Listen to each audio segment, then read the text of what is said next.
અમરેલી સહિત સૌરાષ્ટ્રના મોટાભાગના વિસ્તારોમાં પશુપાલકો વસવાટ કરે છે અને પશુપાલનનો લાખો રૂપિયાનો વ્યવસાય કરે છે. હાલ ચોમાસાના સમયમાં પશુઓમાં અલગ અલગ પ્રકારના રોગ થતા હોય છે.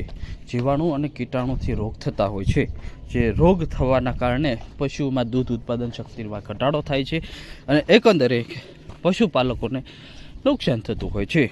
તો પશુપાલકોએ રોગ નિયંત્રણ કરવા શું કરવું, જે મુદ્દે ડૉક્ટર સુમન ત્રિવેદીએ મહત્ત્વના મુદ્દા જાણકારી આપી છે.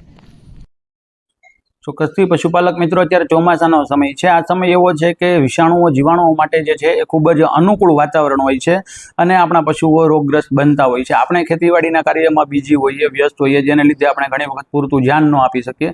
તો આ બાબતમાં ખાસ તકેદારી ધ્યાને રહેવાની. ખરવા મોવાસા છાવ છે, ગળસુંડો છે, ગાંઠિયો તાવ છે, આ બધા રોગ માટે રસીકરણ કરવામાં આવતું હોય સરકાર દ્વારા ચોમાસાના પહેલા અને ચોમાસા દરમિયાન. તો આપણા જો આવું પશુ જોવા મળે, રસીકરણ અભિયાનમાં આપણે હાથ સહકાર આપવો જોઈએ અને આપણું પશુ બીમાર ન પડે એ માટે ચોમાસા પહેલાં ખાસ કરીને જ્યારે ચરિયાણ માટે મોકલીએ તો ત્યારે બાહ્ય પરોપજીવીએ જે છે એનો ઉપદ્રવ વધી જાય છે. તો એનું આપણે નિવારણ રાખવા માટે રહેઠાણમાં જે છે એને અઠવાડિયામાં 2 વખત જંતુનાશક દવાથી રહેઠાણની પશુ આવાસની સાફ સફાઈ કરવી જરૂરી છે. આ ઉપરાંત કૃમિનાશક દવા જે છે એ પશુને સમયાંતરે 3 મહિને એકવાર ખાસ કરીને ચોમાસાની ઋતુ પહેલાં ને પછી આપવી જોઈએ, કે જેને લીધે પશુના શરીરની અંદર કૃમિનો ઉદ્ભવ થાય અને જે છે પશુને આપણે ખોરાક આપતા હોઈએ તો ખોરાક જે છે કૃમિ ખાઈ જતું હોય છે અને પશુનો યોગ્ય વિકાસ થતો નથી.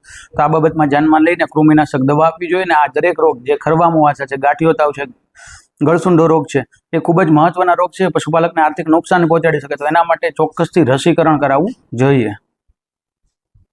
અમરેલી જિલ્લામાં મોટાભાગના વિસ્તારોમાં પશુપાલકો વસવાટ કરે છે અને અવારનવાર પશુપાલકો પશુમાં આવતા રોગની કાળજી રાખતા હોય છે અને પશુની સાર સંભાળ અને માવજત કરતા હોય છે.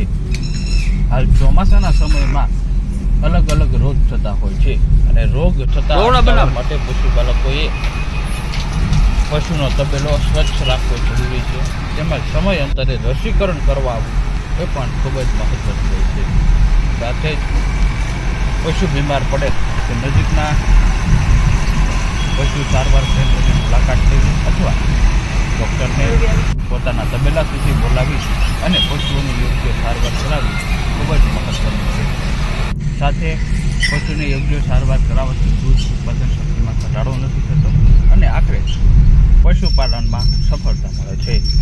ચોમાસાના સમયમાં કીટાણુ અને જીવાણુથી થતા રોગો થતા હોય છે, જેથી નજીકના પશુ ડૉક્ટરની સલાહ મુજબ કાર્ય કરવું ખૂબ જ જરૂરી છે.